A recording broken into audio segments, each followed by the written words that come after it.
Sorry, spam called me. I thought I hit the hang up button, but I guess I didn't, and it went to the call.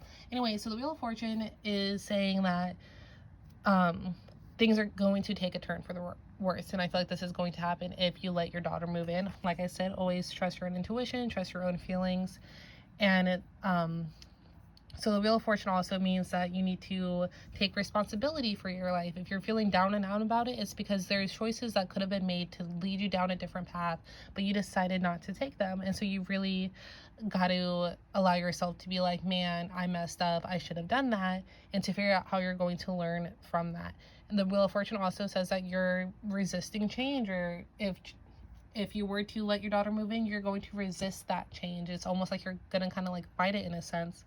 And so, but on a good note, with the Wheel of Fortune in reverse, all this negativeness that you've been experiencing with Five of Pentacles, the Wheel of Fortune is suggesting that you are going to break through from that. You are going to be able to break away from this negative thinking, this negative cycle, this negative outlook on life. And I think this is only going to come when you spend time with yourself and you remind yourself what it is that makes you happy, and to let that come forward. And then if that's hanging out with your kids or children, or getting pregnant, or being around somebody who is pregnant, just with the Six of Cups, you don't really have to take into heart so much about the pregnancy thing. That's just what the card means.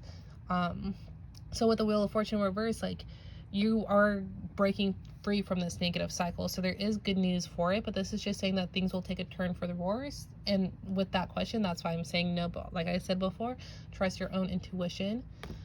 And then we have the Six of Pentacles. So the Six of Pentacles here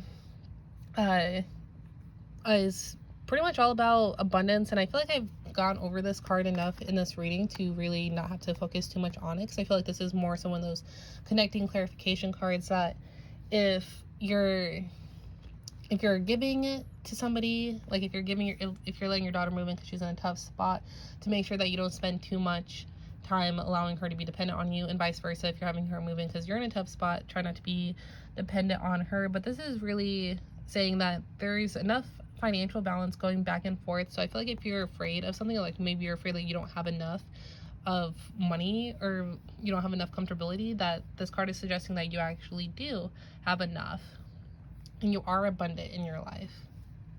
So let's go ahead and pull a couple cards here. So let's do the Ace of Pentacles.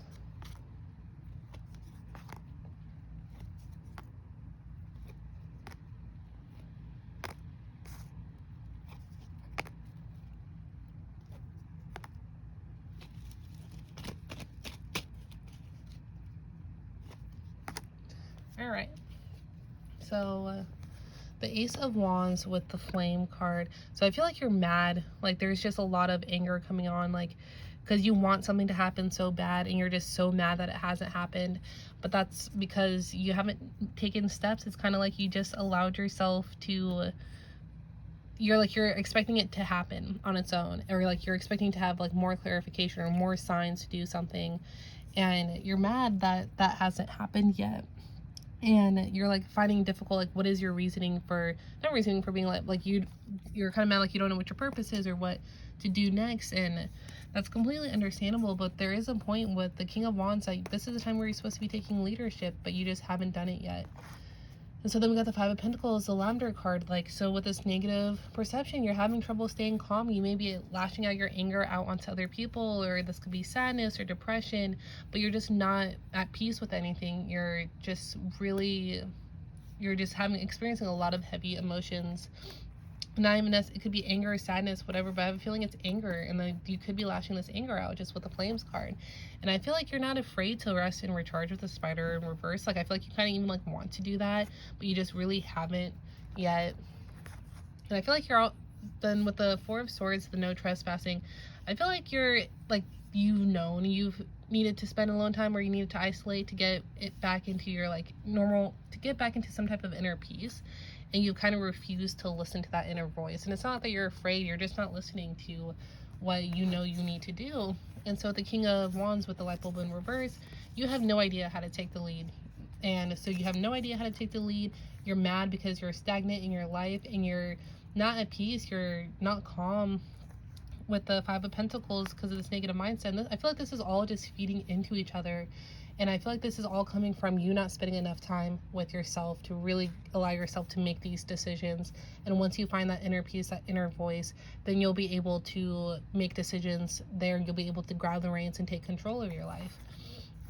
Yeah, and Six of Cups, the Endless Road. I feel like when you start reminiscing about your past and connecting with your inner child, you're not going to feel so stuck anymore. All this stuckness that you feel, all this stagnation, is going to come to an end when you realize that you have lost touch with your inner child, and it's going to make you feel like you're on a new road. You'll get this new playful energy feeling back, and you'll actually kind of want to experience where life is going to take you next. But right now, we need to figure out how we're going to get there and what's going to make you feel like that. And I feel like reminiscing the past, or maybe a potential pregnancy, will help you get there, or being around somebody who's pregnant, or kids especially, or just maybe just naturally your inner child. And so the Wheel of Fortune with the past and things taking the turn for the worst and resisting change, it's like you are ignoring the past. And I feel like that's probably why you don't want to spend time alone, because you don't want to think about it. You don't want to have that isolation. You know you need to reflect, but you're saying, no, I don't want to. I'm not going to go down that road. No trespassing. And it's because you don't want to think about these memories. You don't want to think about that memory that you could have been, that situation that you knew you should have made a different decision, and you're trying to block that all out. You don't want to think about it. But don't worry, because you're going to break out of this negative style, this negative thought process. It's going to happen, whether, nothing is ever for certain. You make your own destiny by your choices that you make. But the Wheel of Fortune is suggesting that you will get out of that, and that all this things that you're pushing subconsciously away or you're trying to ignore won't be as hard to actually accept and to understand here. So we got the Scissors in reverse with the Six of Pentacles. I feel like you've tried cutting ties with this. Maybe your daughter is depending on you, you're depending on your daughter, and you're trying not to. You're trying to stop that, but it just hasn't happened. Whichever way, whoever is depending on who, you haven't really fully cut the tie yet, and you're kind of still allowing this behavior to happen. But we need to really start focusing on what's going to make, whether it's you or her, independent in this situation. So I hope that helped. Go ahead and ask me any questions if you need.